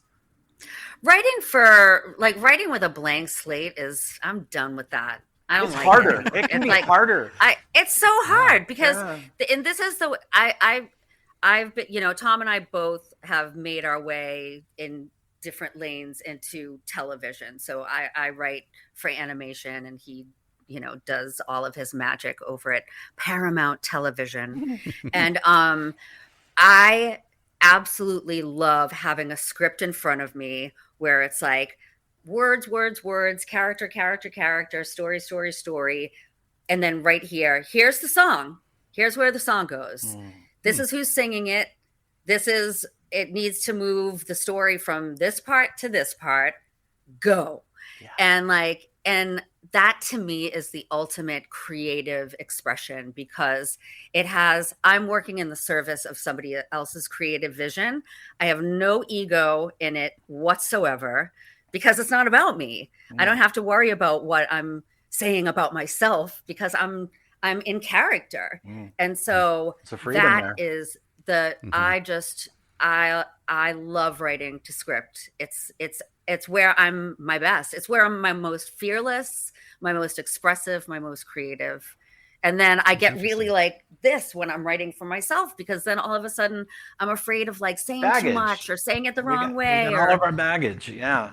And to echo that, it also allows us to write music and say things we would never, write otherwise. When a showrunner or a writer comes to us and they have a very clear vision with words and they articulate what it is they want, it's our job to transform those words into music. And especially I love it when if they can speak music. I actually love that even more when they're like, I want these vibes and this sort of thing. And it's almost like you're challenging me to do this thing that I've never done before, and to say these things I've never said before. There is a lot of freedom there, and it's very different from scoring something, which is a similar thing, but much more ethereal and much more abstract, to do it without words and doing it solely with air, right? Colored air. But it's all the same in that you end up doing stuff that you would never do because you've got too much bullshit in you from your own personality when you're writing your own stuff. And that's what makes a great artist is when they can either lay into all of that bullshit and throw it all out there, or they can just throw it all aside and say, I don't care. I'm just going to go do the thing. This is for somebody else. Yeah. I feel like that's awesome. I feel like Cam and I have really walked that line for this interview. Like we've had a good combination of our own bullshit and, the freedom to put that aside at sometimes as well. You guys have been of maximum love and service to this conversation. Absolutely. Thank you. So that's very sweet. I got to do my job as a podcast host for the podcast listeners to say Mariah Kay is wearing a T-shirt with that exact lines from Unshakable, Improbable, Unstoppable, the whole thing right there. Yeah. Crew of the Enterprise. And can we give a shout out to Bill and Dana with that? So, we ended it with 100%. A few of those adjectives. Unbreakable, unshakable, unrockable, unstoppable. And they were like, could you keep going? And we were initially just like, really? And they're like, oh, really? Oh, as a matter of fact, well, they wanted boldly explorational, and I was like, oh my God, what are we going to rhyme with that? So we made up a word. Ovational. Sure. Ovational's a word. Why not? We're singing it. It is now, it's a song. That's right. Exactly. It's a song. Is that your favorite note from theirs, or do you have a suggestion of theirs that? That's a funny note, but I mentioned earlier, like their insistence on making a twist to what a line means or what a song. They were catalysts for that a couple of the times. Which and then did you have any suggestions that maybe informed the story? Yeah. Did it flow the other way? You'd have to ask them. I mean, I can only assume that we were all just sort of swimming the seas together in some things. They would lay into things more once the song happened, but you would have to ask them. I mean, obviously, we certainly were. We had to be. We were following their direction, and a lot of times, they were giving us these little grocery bags of vocab and things that they wanted people to be saying. So they certainly helped us. You're a professional. Our good friend Grayson called in next, and he has a very specific question about that exact kind of thing. Here is Grayson. Never gonna give you up, never gonna let you down, never gonna run around and desert you. No, I'm kidding you guys. If there was ever an opportunity to rickroll Open Pike Night, this was it. I had to shoot my shot. Thank you so much for this opportunity to speak to these incredibly talented songwriters. I feel like they did such a great job with La'An's character, especially. She did so much growing in that show, especially, in How Would That Feel and Keeping Secrets. It's also a huge Uhura show. She solves the big problem and sings what I think is probably the hero song. You guys can tell me, but keep us connected. My favorite, though, is I'm Ready, because it is such a huge party in the bar. And if I wasn't already crushing on Sam Kirk after seeing his moves during that song, I am a Dan Jeanette stan for life. My big question for Kay and Tom, though, what role did jargon play in your creative process? Star Trek is known for technobabble, and you chose to use it in the very first sung lines of the show. The intermixed chamber and containment field are stable. Yeah. And then later in that song, the inertial dampeners, and let's table the dampers versus dampeners debate for right now. But impulse engines, phaser banks, warp core, all of that tech talk is in there. And it's not what you normally hear in a song. So were you asked to include it, or did you intend to give nerds like me something to latch onto right away? Thanks so much, you guys. Okay, first, thank you. Grayson. That's a killer question. That was a killer jam you gave to us early on. I appreciate that. You sound amazing. Before I get into the question, I have to echo how amazing Kirk's dancing is. No, it's not Kirk. It's his brother Sam. Yeah. So, but you mentioned a great in the bar. He's rocking out. But he's even better during the Klingon moment. Yeah. In the Klingon moment, he's in soft focus. Then whatever genius decided to put him into focus, and he is just bopping with that jam. It's one of my favorite. I get goosies. Oh like my God. It's one of my favorite moments of the whole thing. Funny. Oh my God. You know what? Let's just take a minute just to understand that by the time we got to the fourth song, we were getting a little more comfortable with the funny, which I'm so thankful for, because that's one of the things that makes this iteration of Star Trek work, at least for me, and I think works so well, is they didn't lose the funny. I feel like a lot of sci-fi franchises post the initial Star Wars trilogy, they got very serious for quite some time, and they lost all the funny. Then Guardians of Galaxy happened. The funny was there, and I think everybody clocked is like, that's what we're missing. And then the funny came back in the Star Wars shows that happened. And consequently, in this iteration of Star Trek, it has the funny, and I think that's so important. Which is a long way to say I'm happy that we had the confidence to include those moments of levity. We got moments of levity with Spock when he's just like, I won't miss singing, or Prime Directive. I was determined to get Prime Directive in somewhere. Nice. Yes. And it just didn't work anywhere. But we put it in anyway. Finally, we put it in anyway, but made it a joke so that Spock would be like, no, not really. Not really. Yeah. So, we felt comfortable doing that stuff. Okay, so that's that stuff. Yes. Okay, so now back to the initial, like the songs like Status Report and We Are One, when we have to talk about things they're doing, not emotional things necessarily, although We Are One has an emotional component. We need to be saying the right things for the right character.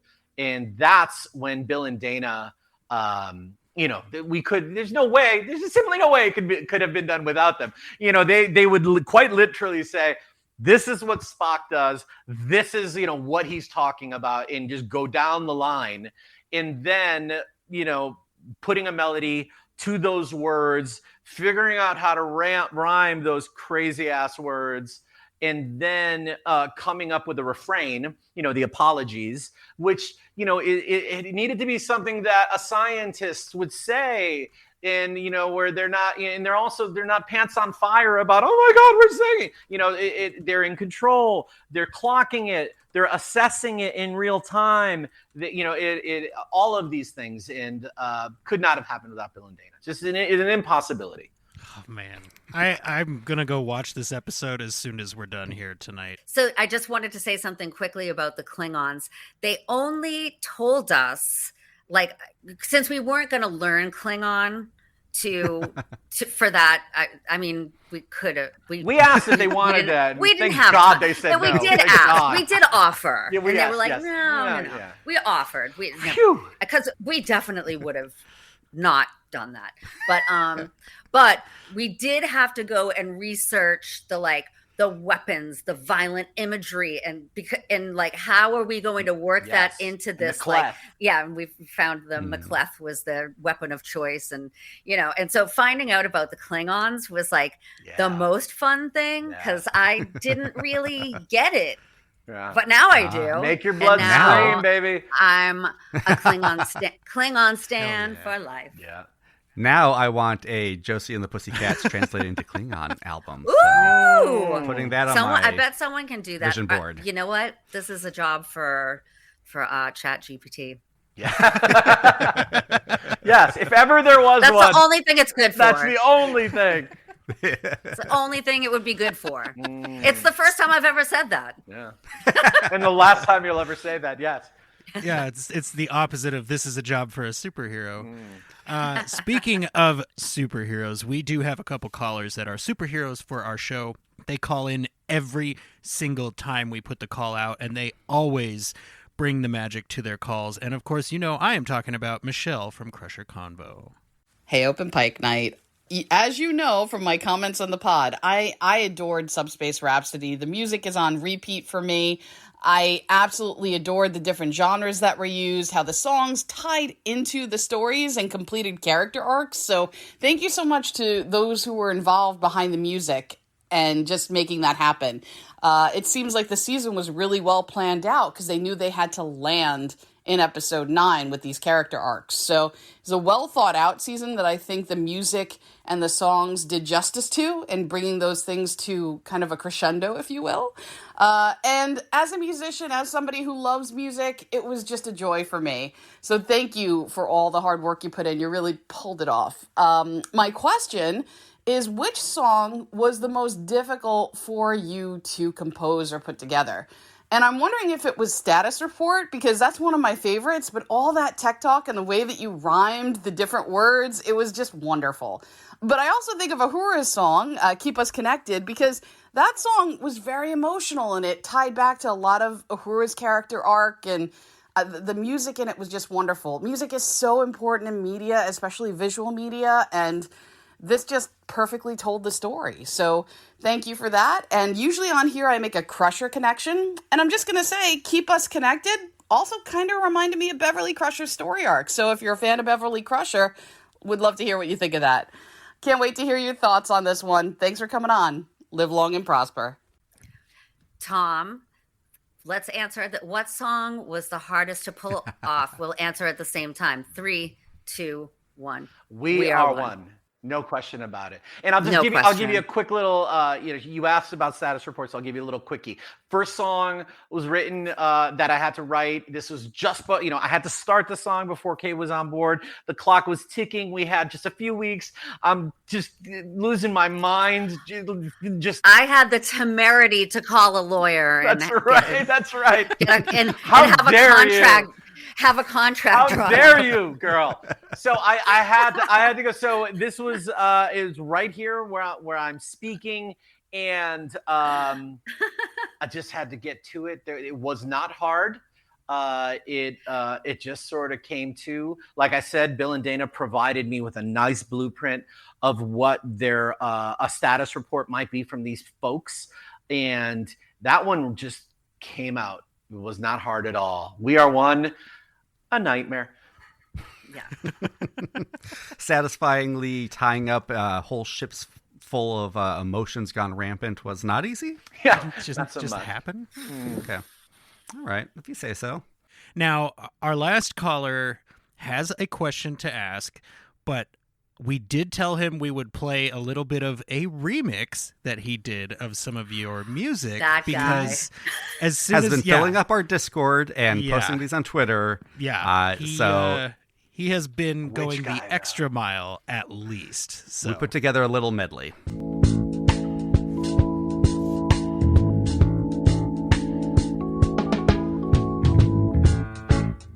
Did I hear that right?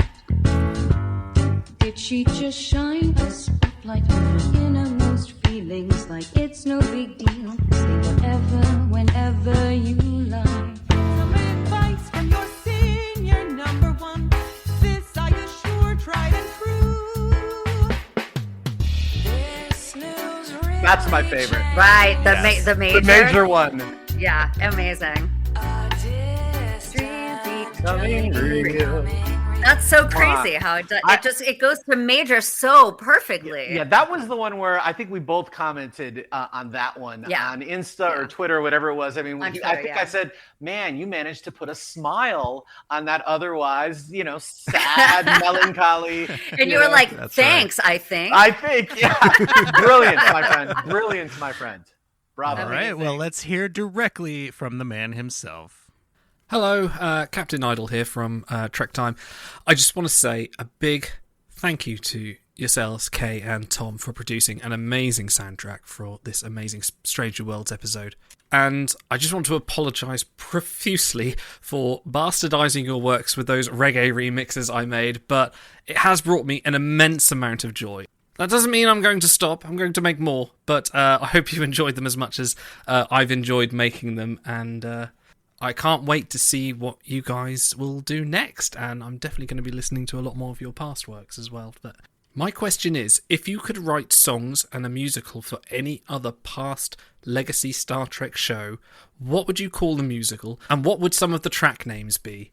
Would there be a tango number between Picard and Crusher called Engage My Heart? Maybe a small saxophone number with Worf called Careless Honor's Whisper?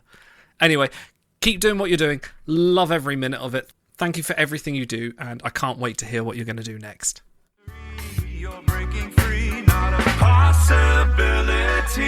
A soul for wine, my computation, but miss vital information.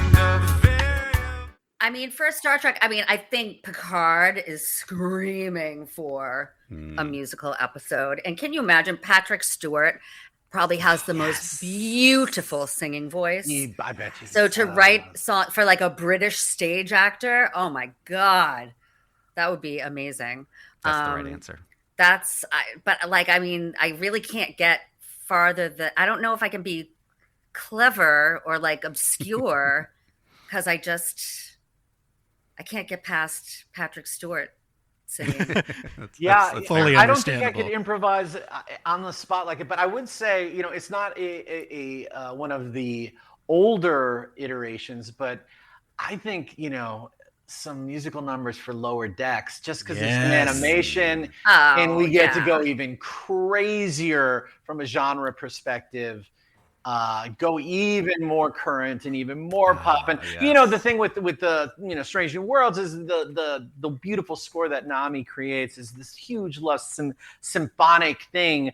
And both Kay and I, we were all, and the discussions were such that it was important that the songs had that width and breadth sonically, so that that's why we chose to sort of orchestrate and instrumentalize.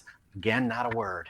The songs with this big orchestra. But if we did Lower Decks, man, we would just go everywhere. We just, oh my God, like Cardi B instantly. Yes, absolutely.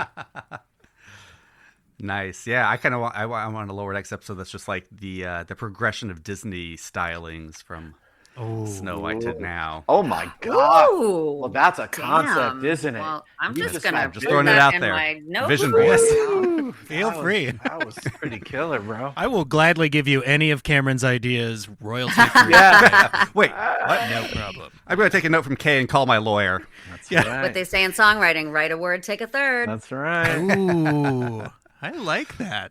Now, actually, that kind of rolls on into the hardest part of this show to say out loud. So let me see if I can channel producer John.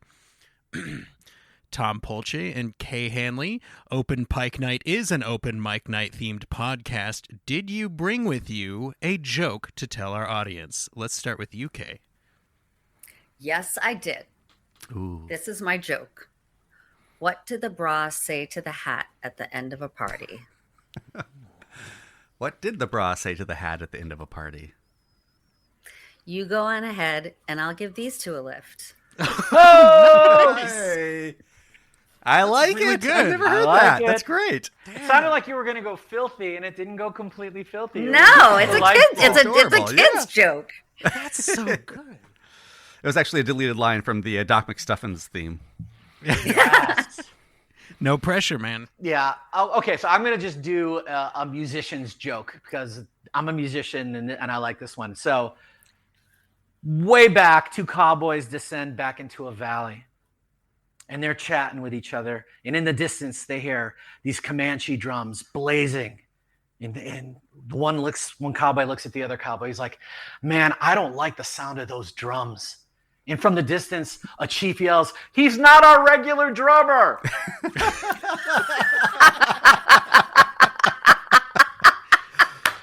Very nice. Love it. That poor guy. I gotta be honest, I feel like you two may have put in the most effort to the joke segment of maybe any of our guests. We're from New England. We're rule followers. It's like if you tell us to do something, we will do it. Yeah. Man, I am very grateful. Tom, Kay, this has been so much fun for us. I gotta imagine it's been so much fun for our listeners. Thank you both so much for spending some time with us. We would be remiss if we didn't give you a little bit of space here to talk about what you have coming up next in your careers or anything else that you'd like to promote. This is your time to do that. Tom, let's start with you. Well, I can't really talk about the things that are coming down the pipe because they are seasonal. Wink, wink. Mm-hmm. And we have to wait for the sort of time of Jingle Bells to happen. But I've been busy scoring and writing music for something holiday inspired. Santa! Yes! Oh! Yeah. You heard it here first, folks. I didn't want to say anything, but I couldn't help it. Kay, what have you got coming up? What should people know about in the world of Kay Hanley? Well, I've my writing partners and I sold a show to Disney Junior, which will be debuting next. We're like in the middle of production right now, and it's wonderful. It's called Kindergarten the Musical, and it will be out on Disney Junior next August.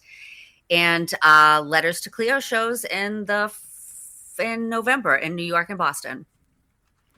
Not Portland, Oregon, huh? No. I do love Portland. Not this tour, Cam. Well, thank you again so much. Thank you for having us. And I knew this was going to be a good conversation, and it blew expectations out of the water. So thank you so much. Thanks. Well, you guys ask great questions. And your listeners ask great questions, and also have some we pipes. do rely on them. Yeah. Yes. Oh, guys, our episode for the musical episode, over half of the submissions were at least partially sung. You inspired so much singing on the show. And I am so excited to have an episode of this podcast. What are we in, Cameron? Like 55, 60 episodes. And I finally have one that my wife is going to listen to. I am so excited to be able to offer that to her. All 5 hours of it. That's right. Seriously. We're going to cut some stuff, but it's not going to be much. Let's hear it once more from the incomparable Lila.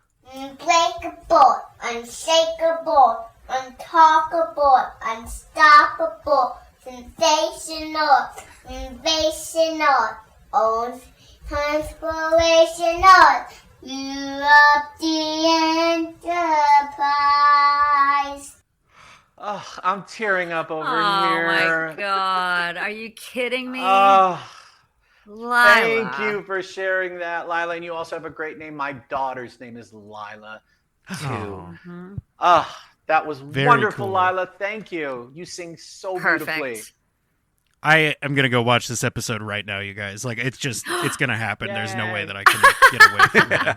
I need another viewing. Thank you once again to Kay Hanley and Tom Polce for spending some time with the Open Pike Night duet and giving us some good insight into the processes behind Subspace Rhapsody. Cameron, if the folks want to get a hold of you when you are not on the Open Pike Night stage, what should they do? Yeah, if they want to come listen to me and John and some others talking about Star Trek The Next Generation and now DS9, you can listen to us over at Green Shirt and Newbies Trek Through the Next Generation, where I am the Green Shirt watching TNG for the first time. Good stuff. Go listen to us over there.